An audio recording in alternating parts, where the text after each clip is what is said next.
kugira ngo wumve uburyo urukingo rwa COVID-19 ruzaba rukora, banza wongere wibuke ukuntu iriya virusi ikozwe. Iriya virusi ikozwe na RNA. RNA ni ukuvuga ngo na gace kaba kabitsemo amakuru yose y'ingirabuzima fatizo y'ino virusi. Iyi RNA niyo itanga amakuru y'ukuntu proteine zizaba zigize igihu cy'iyi virusi zizaba zimeze.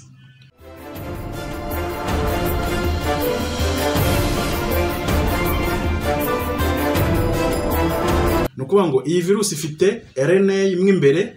RNA ikaba izengurutswe igihu kigizwe n'amaproteine atandukanye, harimo ayo bita spike protein, S protein, hakabamo ibyo bita M protein, ariko noneho mwe imbere hakaba harimo RNA irimo hagati.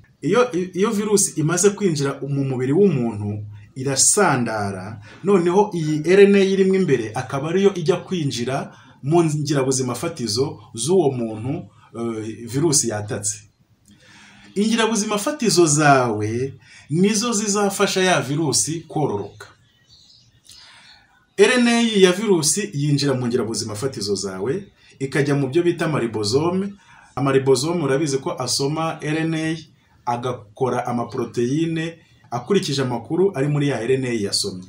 Aya maproteine aragenda akikusanyiriza hamwe hafi y'uruhu rw'ingirabuzima fatizo yari irimo, maze yahura na RNA nshyashya agahita yizingiramo agakora virusi nshyashya isohoka nayo ikajya kwataka andi maserire. Ni ukuvuga ngo umubiri wacu niwo ufasha iriya virusi kororoka.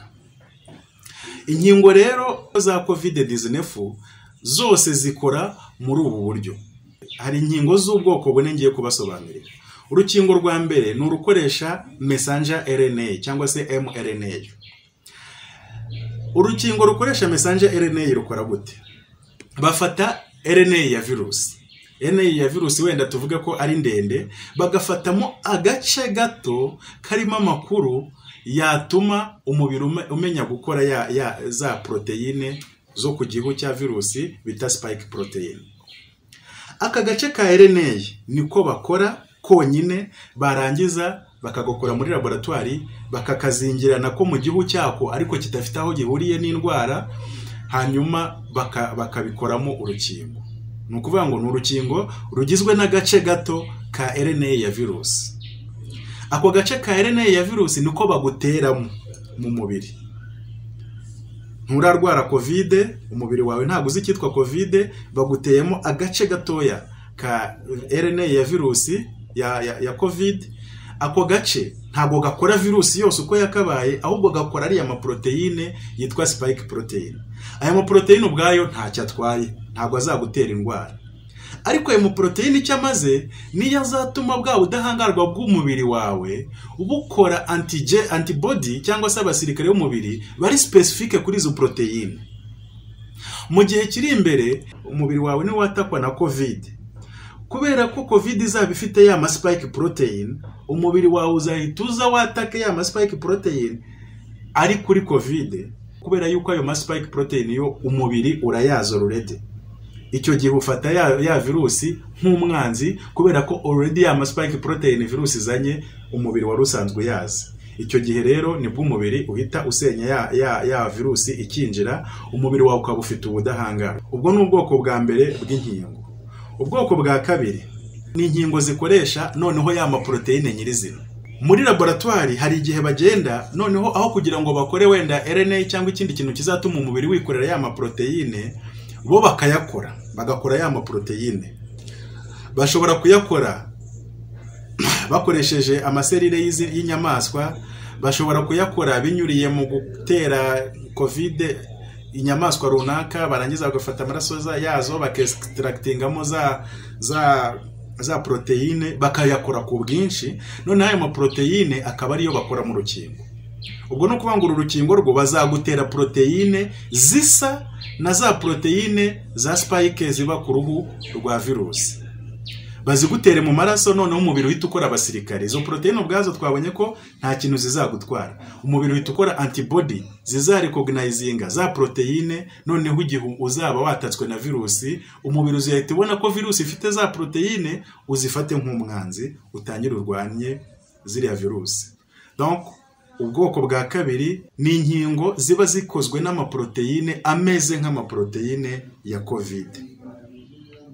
Hanyuma hakaba ubwoko bwa gatatu bw'inkingo, noneho bwo bwitwa viral vector vaccine. Ubu bwoko bw'inkingo bwo bugizwe na virusi itari corona yakorewe muri laboratoire, ariko ifite amaproteine nayo ku ruhu rwayo ameze nk'aya corona. Bakora virusi bakayikora muri laboratoire, bagakora virusi itari bugutera indwara, ariko ifite amaproteine ameze nk'aya corona. Nukuvuga ngo ni virusi umubiri ushobora kwitiranya na corona, ariko yakorewe muri laboratoire. Urwo rukingo nirwo bagutera mu maraso, bakagutera iyo virusi nshyashya mu maraso, ariko ifite amaproteine ameze nk'aya corona. Noneho umubiri wayibona ugahita develop ubudahangarwa ku yindi virusi yari yo yose imeze nkayo. Icyo gihe COVID niza, umubiri uzahita uyidetekta bitewe n'aya maproteine asa n'aya muri rwa rukingo baguteye. Hanyuma uburyo bwa kane ni ubwo gukoresha virusi ya corona nyirizina, ariko noneho banyujije muri laboratoire bakayica intege. Ubu ni nabwo buryo bukunda gukoreshwa ku zindi nkingo zitandukanye, aho bafata indwara bakayishyira muri laboratoire bakayica intege, noneho bakongera bakayigutera, umubiri wawe ukadevelopa abasirikare bo guhangana na ya ndwara, ariko ya ndwara yo idashobora kugutera ibibazo. Ngubwo ubwoko bune bw'inkingo zishobora gukingira COVID-19. Ku isi hamaze gukorwa inkingo z'ubwoko butandukanye, ariko izamaze kumenyekana zatangiye gutangwa no mu bihugu hirya no hino ku isi ni urukingo rwa Pfizer, rw'uruganda rwa Pfizer. Uru rukingo rwa Pfizer rukaba rukozwe muri bwa bwoko bwa mbere twabonye rwa messenger RNA vaccine. Ni ukuvuga ngo uru rukingo rwa Pfizer ni muri bwa bwoko bakora agace gato ka RNA ya virusi, akaba ariko bagutera mu maraso, noneho umubiri wawe ukoresheje ka gace baguteye ukikorera amaproteine, umubiri uzarecognizinga ugakora ubudahangarwa. Nanone na runo rwa Moderna ni messenger RNA rukoresha, ni buno buryo bwa mRNA bukoresha. Hanyuma hakaza na buno rundi rwa AstraZeneca. AstraZeneca bavuze yuko ari rwo ruhendutse mu bihugu bya Afurika, nko muri Afurika y'Epfo nirwo rurimo gukoreshwa. Urwo ntago rukoresha messenger RNA, ahubwo rukoresha ari amaproteine, bwa buryo bwa kabiri twabonye bwo gukora amaproteine ubwayo, ama spike protein, umuntu akayagutera mu mubiri, noneho umubiri ukadevelopa ubudahangarwa ushingiye kuri ya maproteine baguteye. Hari n'izindi nkingo nyinshi ziri gukorwa, hari zikiri mu igeragezwa, hari zamaze kwemezwa, hari ubwoko butandukanye, ariko zose zizaba zikoresha buno buryo, bumwe muri buno buryo ko ari bune, either bukoresha messenger RNA, bukoresha se amaproteine, bukoresha se viral vector, cyangwa se ari virusi baciye intege, cyangwa se inactivated virus. Inyinshi muri izi nkingo baguha doze ebyiri, bashobora no kuguha izirenzeho, ariko akenshi bagukingira inshuro ebyiri. Nka runo rwa AstraZeneca baguha doze ya mbere uyu munsi, indi doze bakazayiguha mu gihe kitarenze ibyumweru 12. Ni ukuvuga ngo bakayiguha hatarashira amezi 3. Ibyo bituma umubiri wawe wubaka ubudahangarwa buhamye kandi ikakurinda. Noneho rero ikindi kibazo rero abantu benshi bakunze kumbaza ni ukubera iki, kuki bavuga yuko na nyuma yo kwikingira abantu bazakomeza kwambara udupfukamunwa kandi barikingije. Kuki umuntu namara kwikingiza azakomeza kwambara mask, agakomeza gukaraba intoki, agakomeza kubaho nkaho COVID atayikingiwe kandi yarakingiwe. Impamvu ya mbere nuko zino nkingo zose nta na rumwe rugukingira rutanga protection y'100%. Nta na rumwe rutanga protection y'100%. Nka runo rwa AstraZeneca urugeza kuri 63%. Inyinshi muri zino nkingo ntago zirenza 80% ya protection, cyane cyane iyo ukingiwe bwa mbere, ariko n'uwo yo wakingirwa inshuro ebyiri ntago zigeza kuri 90% ya protection. Nukuvuga ngo uracyafite amahirwe yo kuba wakwandura ya ndwara. Icya kabiri, nubwo waba warakingiwe ntago bikubuza ko ushobora kurwara ya COVID, ariko kubera ko wakingiwe umubiri wawe ufite abasirikare b'umubiri kandi biteguye, ntabwo indwara izakurembya ngo ugere handi bagushyira kuri bombone ngo ugere handi ushobora gupfa. Iyi ndwara icyo gihe ushobora ukayandura nk'uko warwara utugripe dusanzwe kandi ukayimarana igihe gito gishoboka kuko umubiri uba uri ready, uba witeguye guhita uyirwanya. Ariko noneho ikibazo, muri icyo gihe wowe uyirwaye, wowe wizeye ko nta kibazo iri bugutware, ushobora kuyanduza mugenzi wawe utarakingirwa. Niyo mpamvu muri kino gihe cya pandemi, muri kino gihe cy'indwara ziba ari ibyorezo byugarije isi yose, abantu bashobora kurekeraho kwirinda ari uko gusa isi yose yamaze gukingirwa. Igihe isi yose itarakingirwa, igihe abaturage bose batarakingirwa, nta muntu n'umwe uri protege. Niyo wowe bagukingira, nibyo koko wowe ufite amahirwe yuko ya covid itazakuzengereza, ariko se niba baragukingiye ukayandura, umubiri wawe ukabasha kuyirwanya ariko ugasiga uyanduje umwana wawe utarakingirwa, cyangwa se murumuna wawe utarakingirwa, cyangwa se uwo mukurana utarakingirwa, icyo gihe nawe arandura. Donc ntabwo kuvuga ngo numara gukingirwa uzakomeza wambara agapfukamunwa ari ukubera yuko urukingo nta kintu ruzaba rwakumariye, ahubwo ni ukubera yuko nubwo urukingo hari icyo rwakumariye, wowe wavuye mu mubare w'abantu bari risque bashobora kuremba cyangwa ngo bapfe bishwe n'indwara, ariko hari abandi batarakingirwa.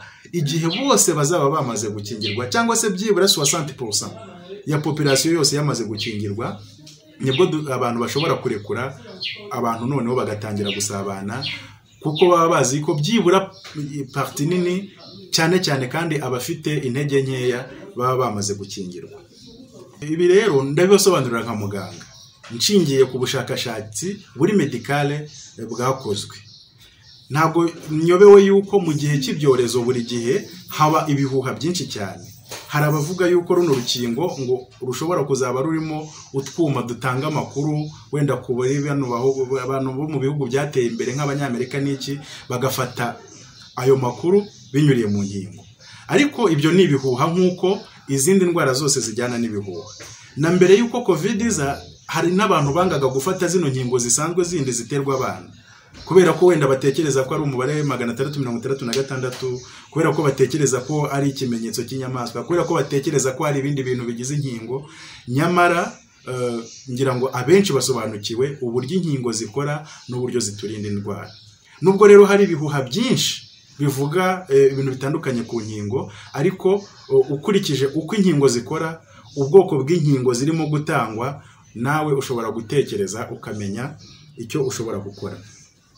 Ikindi kintu rero abantu babajije ku cy'urukingo rubonetse vuba, ese rurizewe? Urukingo impamvu rubonetse vuba ni ukubera ibintu byinshi. Icya mbere, tekinoloji muri iki gihe irimo irihuta cyane, ku buryo na mbere yuko abantu bakora urukingo, ubu basigaye bazi ngo uru rukingo tugiye gukora tuzarukora gute, ruzakora rute, ruzagira iyihe ngaruka. Kuko noneho donc data zihari zishobora gutuma abantu biga ngo nindamuka mfashe RNA virus imeze gutya nkayishyira mu mubiri w'umuntu, ese nta zindi ngaruka izatera. Hari amakuru runaka abantu bafite already. Icya kabiri, hari amafaranga menshi yashowe muri no gahunda y'inkingo aturutse mu bihugu bitandukanye. Nubwo hashobora kuba harimo wenda inyungu za bamwe na bamwe mu bakora zino nkingo bashaka ko inkingo zabo zicuruzwa vuba kugira ngo zibone amafaranga, ariko kandi hari data bashoboraga kugenderaho kugira ngo bakore inkingo mu buryo bwihuse igihe babifitemo inyungu. Rero izi nkingo zamaze kwemerwa zagiye zica muri za etape zose.